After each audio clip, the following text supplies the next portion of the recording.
கிறிஸ்துவுக்குள் பிரியமானவர்களே, ஆண்டவரும் இரட்சகருமாகிய இயேசு கிறிஸ்து நாமத்தினாலே இந்த நாளிலும் கூட உங்களை நான் வாழ்த்தி ஆசீர்வதிக்கிறேன்.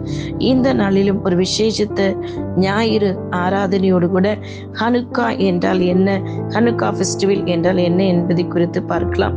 ஹனுக்கா என்பது கிமு 2ஆம் நூற்றாண்டில் ஜெருசலேமில் உள்ள கோவிலை மீண்டும் பிரதிஷ்டை செய்த போது இஸ்ரவேலர்களுக்கு தேவன் செய்த அற்புதமான ஏற்பாட்டை நினைவு கூறும் ஒரு யூத விடுமுறையாய் காணப்படுகிறது.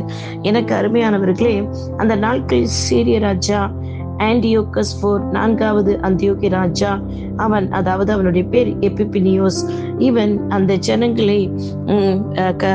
ஜனங்களை துன்புறுத்தவும் எருசலேம் தேவாலயத்தை தேவனுக்கு பிரியமில்லாத காரியங்களை செய்து அந்த மகா பரிசுத்த ஸ்தலத்தில் தேவனுடைய பிரசன்னம் இருக்க வேண்டிய இடத்தில் அவன் பன்றியை கொண்டு வைக்கவும் சிலை வழிபாடு செய்யும் கிரேக்க கடவுள்களை கொண்டு வைத்து அந்த தேவாலயத்தை அவன் அசுத்தப்படுத்தி கொண்டிருந்தான்.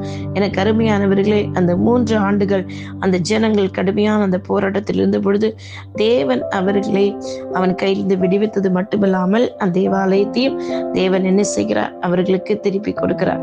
அப்பொழுதுதான் இவர்கள் யூத ஜனங்கள் மறுபடியும் தேவாலயத்திற்கு வந்து அந்த தேவாலயத்தை சுத்தப்படுத்தி மினோராவை எடுத்து கொண்டு வைத்து தேவன் சொல்லுகிறார், அதை சுத்தப்படுத்தின பிறகு அந்த பலிபீடத்தில் மகா பரிசுத்த ஸ்தலத்தில் பிரதான ஆசனத்தில் சொல்லி அந்த மினோராவை கொண்டு வந்து அங்கே வைத்து அதை எரிய விடுங்கள் என்று தேவனே சொல்லியிருக்கிறார். தேவன் சொன்னபடியினால் அவர்கள் என்ன செய்கிறார்கள், இந்த மினாராவை எரியபடி பார்க்கும் பொழுது அதில் ஊற்றுவதற்கு பிரத்யேகமான விசேஷித்த ஒலிவெண்ணெய், அதாவது முதற் பலன் ஒலிவெண்ணெய் தான் அவர்கள் அதில் ஊற்றுவார்கள். இந்த மினோராவில் ஊற்றுகிற ஒலிவ எண்ணெய் வேறு எதற்கும் பயன்படுத்தவே மாட்டார்கள். ஆனால் அவர்கள் 3 ஆண்டு காலத்துக்கு பிறகு பார்க்கும் பொழுது அங்கே அது ஒரு சின்ன ஒரு பாட்டிலில் கொஞ்சம் மாத்திரம் ஒலிவெண்ணெய் காணப்படுகிறது. அந்த ஒலிவெண்ணெய் மகா பிரதான ஆசாரியன் என்ன செய்கிறார், அந்த விளக்கு தண்டில், அதாவது 7 தண்டுகள் உள்ள அந்த மினோராவில் அவர் நடுவில் அதை நடு தண்டில் ஊற்றும் பொழுது அந்த மினோரா எரிகிறது. ஆனால் அந்த மினோரா 7 நாட்கள் எரியவிட வேண்டும். அந்த 7 நாட்கள் எரிவதற்கு அந்த எண்ணெய் போதாது. ஆனால் இந்த எண்ணெய் தயார் பண்ணுவதற்கோ 8 நாட்கள் தேவைப்படுகிறது. எனக்கு அருமையானவர்களே, தேவன் சொன்னதை கீழ்ப்படிந்து அவர்கள் அந்த மினோராவை அந்த மகா பரிசுத்த ஸ்தலத்தில் வைத்து எரிய விட்டதற்கு அடையாளம் பரிசுத்த ஆவியானவரை குறிக்கிறது. அந்த பரிசுத்த ஆவியானவர் அடையாளமாய் இருந்தபடினால் தேவன் அந்த ஒரு நாள் எண்ணெயை 8 நாட்கள் எரிய வைத்தார். எனக்கு அருமையானவர்களே, அதை தான் யோவான் 8ஆம் அதிகாரம் 12ஆம் வசனத்தில் பாருங்கள், இயேசு ஜனங்களை நோக்கி, நான் உலகத்திற்கு ஒளியா இருக்கிறேன், என்னை பின்பற்றுகிறவன் இருளில் நடவாமல் ஜீவ ஒளியை அடைந்திருப்பான் என்றார்.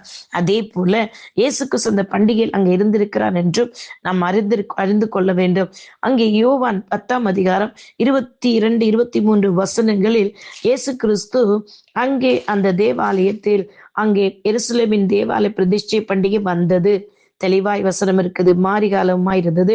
இயேசு தேவாலயத்தில் சாலமோனுடைய மண்டபத்தில் உலாவிக் கொண்டிருந்தார். இயேசு கிறிஸ்து இந்த பண்டிகை நாட்கள் அங்கே இருந்திருக்கிறார். அப்பொழுது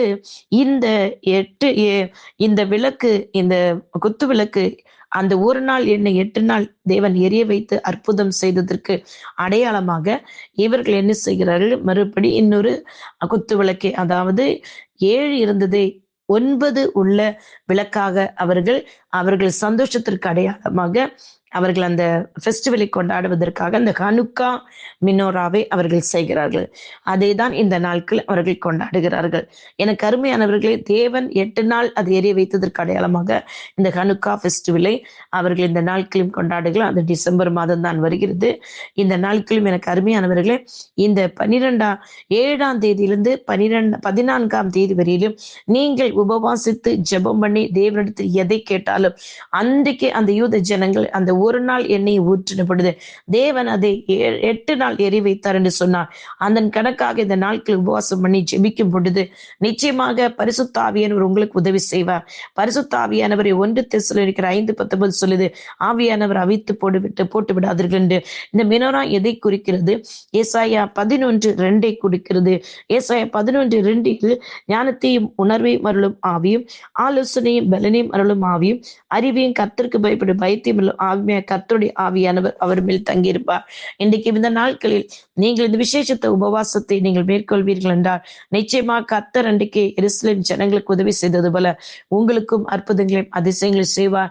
உங்களை பிரகாசம் மெய்யான ஒளியாய் கிறிஸ்து உங்கள் வாழ்க்கையில் இருக்கிறார். அவர் இருளை விலக்கி உங்கள் வாழ்க்கையில் வெளிச்சமா இருப்பார். எல்லா மனுஷனுக்குள்ளும் இருக்கிற ஒளி மெய்யான ஒளி அவர் தானுங்க. இருதயத்தில் நம்முடைய இருதயத்துக்குள்ள கிறிஸ்துவின் அன்பு இருந்தால் நிச்சயமாக அது ஒளியாய் பிரகாசிக்கும். பரிசுத்த ஆவியானவர் அவித்துப்படாதீர்கள், பரிசுத்தருக்கு இடம் கொடுங்க. அதுதான் தேவன், அதற்கு அடையாளமாக தான் இன்றைக்கு வரையிலும் அந்த ஒளி அணையாமல் எரிந்து கொண்டே இருக்கிறது. அதுதான் யூதர்கள் ஹனுக்கா ஃபெஸ்டிவல் தேவன் அற்புதம் செய்ததற்கு அடையாளமாகும். கிறிஸ்து இயேசு விசுவாசிக்கிறவர்களும் இயேசு கிறிஸ்து அந்த நாட்களில் அந்த பண்டிகையில் அங்கே இருந்திருக்கிறார். நீங்கள் நாளை இந்த பண்டிகையை நினைவு கூறுங்கள், விசுவாசிங்கள். கர்த்தர் உங்களுடைய வாழ்க்கையில் இந்த நாட்களில் அற்புதங்களையும் அதிசயங்களை செய்வார். நிச்சயமா நான் இது பல ஆண்டுகளாக இந்த நாட்களில் உபவாசம் பண்ணி ஜெபித்து அநேக நன்மைகளை பண்ணிருக்கிறேன். கர்த்தர் உங்களுடைய வாழ்க்கையிலும் இந்த செய்தி கேட்கும்போது அநேக அற்புதங்களை அதிசயங்களை செய்வாராக. விசுவாசிங்கள். அநேக காரியங்களை வேதத்தின் அதிசயங்களையும் ரகசியங்களையும் அறிந்து கொள்ள பரிசுத்தாவின் உங்களுக்கு உதவி செய்வாராக. இந்த ஹனுக்கா ஃபெஸ்டிவலில் கர்த்தர் உங்களோட வாழ்க்கையிலும் வெளிச்சமா இருப்பாராக, ஒளியா இருப்பாராக. வாலிப பிள்ளைகள், இருள் இருக்கிற ஜனங்கள், இருள் இருக்க வாலிப பிள்ளைகள் வெளிச்சத்துக்களை கொண்டு வர பரிசுத்த ஆவியானவர் அவர்களுக்கு உதவி செய்வாராக. God bless you all. உங்களுடைய சகோதரி இவாஞ்சலிஸ்ட் ஷீலா ரொசாரியோ. ஆமேன், ஆமேன், ஆமேன்.